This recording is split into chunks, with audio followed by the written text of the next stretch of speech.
Nigga kill over a bitch, but let a rat keep his wife. No court reporter. Did District Attorney Hilton tell you that if you testified that you were involved with the Donovan Thomas murder, you would be locked up or arrested? You can't ask me that again? Yes, sir. When you, your lawyer, Ms. Bumpkus, and District Attorney Hilton, sir. When you, your lawyer, Ms. Bumpkus, and District Attorney Hilton were speaking, the three of you, just the three of you, did District Attorney Hilton tell you that you would be arrested, locked up, whatever the words are, if you testified to this jury that you had anything to do with Donovan Thomas's murder? Yes. Okay. Did District Attorney Hilton tell you, with you, Ms. Bumpkus, and District Attorney Hilton, no one else, that if you invoked your Fifth Amendment right, meaning I'm not testifying, you would be locked up or jailed? Yes. Other than those two things, did District Attorney Hilton tell you you could testify to anything you want or something to that effect, and you would not be locked up? Just tell the jury. Just think about it. I don't know what you just said. That's my. I'm sorry. That was a bad question. That's me. Thank you for telling me that I was inartful. Is my word. Okay. Other than those two issues you just told, I'm going to get locked up if I invoke the Fifth Amendment. I'm going to get locked up if I testify that I'm involved in Donovan Thomas's murder.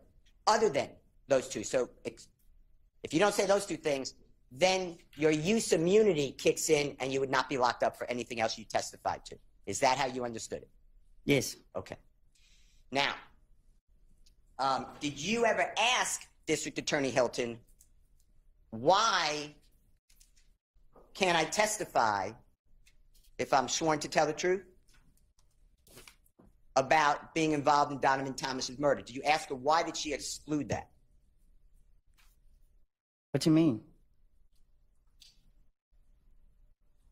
Did you ever ask any question to District Attorney Hilton? Let me ask it a different way. Did you tell? It wasn't no question. We was talking. Okay. And we were going back and forth. That's what she said. Objection. B. That's fine.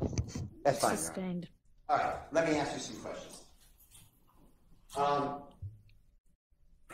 I'm going back to your interviews or interrogations or meetings, whatever the right word is, between you and law enforcement, whether federal, gang, homicide. Okay? I'm going back to those that we saw the recordings for January 11th, 2015 with Detective Thorpe. Do you remember that? Mm-hmm. Okay. And we say, it's just for the yes. court. Okay, thank you.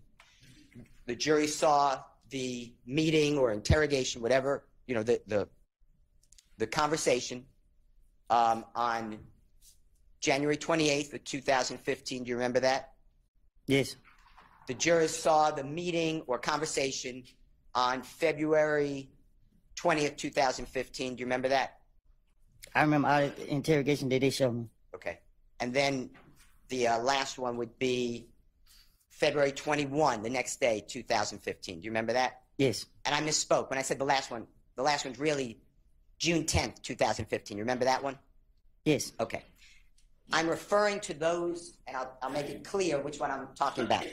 But I would like to talk to you about what you said in those different statements, and then if it was a lie, and then whether the police, the district attorney's office, the federal authorities ever came to you to say that we can or cannot, the words corroborate, but that means we verified what you said, okay? We didn't verify. That's what I'm going to ask you. A whole series, okay? All right. If I'm losing you, Mr. Copeland, it's me. All right. Let's start with, this is going to be, Your Honor, Jeffrey Williams, or JW 240A. It's in Elisa, and it's State's Exhibit number 378YE, already in evidence. It's June 10, 2015. Interrogation, and Your Honor, the times are 10:36:34 a.m. through 10:36:42 a.m. And Mr. Copeland, do you have you might need those.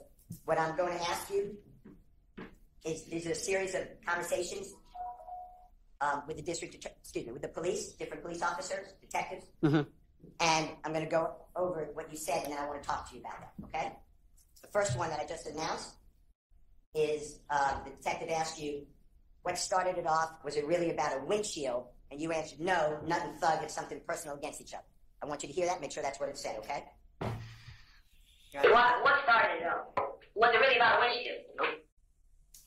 Nothing thug, it's on personal against each other. Okay, what I said, was that accurate? Or fairly accurate? This what I heard. Okay. And what you're saying there, you're being interviewed, if you can tell, that's Detective Dennis, and you heard Detective Gaither's voice, is that fair? Yeah. And you recognize this as June 10th, 2015 meeting. Is that true? Yeah. Okay. Now, at that point, you also said, and this is at JW 240B, Your Honor, it's in Barry, State's Exhibit number 378 YE, and it's at time 3:13:02 p.m. to 3:13:22 p.m. And Mr. Copeland, tell us if you hear this. You said, you know what I mean? Honest to God truth. I asked why they didn't kill Kel. Like, you feel what I'm saying? Why and I'm not saying it, but HELL, they kill, like, he wasn't a problem. Did nothing. And Detective Thorpe, remember who he is, the homicide detective? Yeah, the bald head dude with the script right here. Yes, sir. He said, and then you said, that's what, I don't know what, and then I can't understand it, so you tell us. Them did. That's why I knew it was something personal between him and Thug. I don't know. Just listen to it and tell us if that's what it says, okay? I mean, honestly, the truth, and why the hell did they kill Cam? Like, you know what I'm saying? Why the hell they kill? Like, he wasn't a problem. Nothing did nothing. Like, I don't know what they done did. I knew it was something personal between him and Thug. I mean, but what was personal between him and Thug? I don't know. Okay. The next one is JW240C is in Colette. State's Exhibit number 378YE from the June 10, 2015 interview, 10:36:47, Mr. Copeland, through 10:36:51. And it's you saying they fell out before me and Kel got into it. And the they, if you need any type of listening to it more, I believe, and you tell us you're referring to Jeffrey and Mr. Donovan Thomas, okay? And tell us if you need to hear more of it. They fell out before me and Kel got into it. Is that what it says? I didn't hear it. Can we redo it, Your Honor?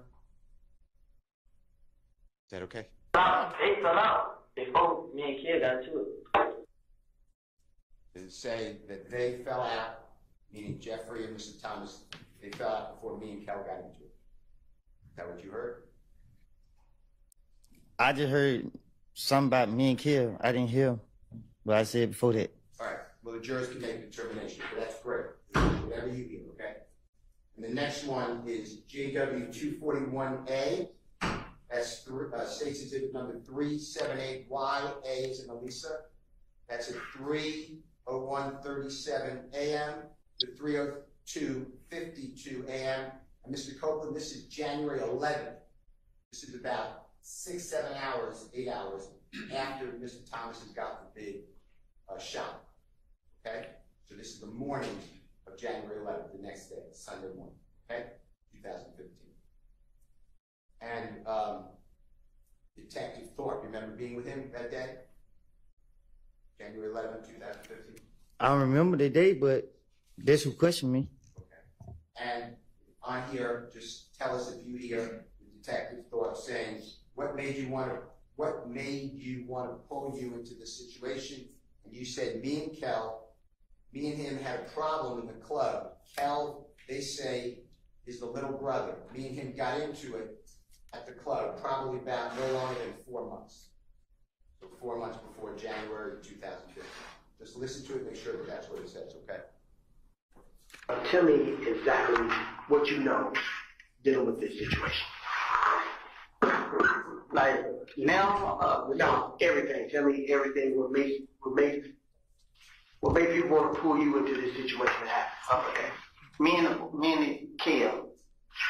You know what I'm saying? Me and him, we had a problem in the club. Your Honor, I don't think it's playing through the speakers. Oh. Okay, well, IT's here, and there's not anything I can do about that. They say little brother, but I thought they were just saying that, but they said they real brothers. Okay, let's K-E-L. let's stop for now. They're here, and maybe they can fix it, even though they have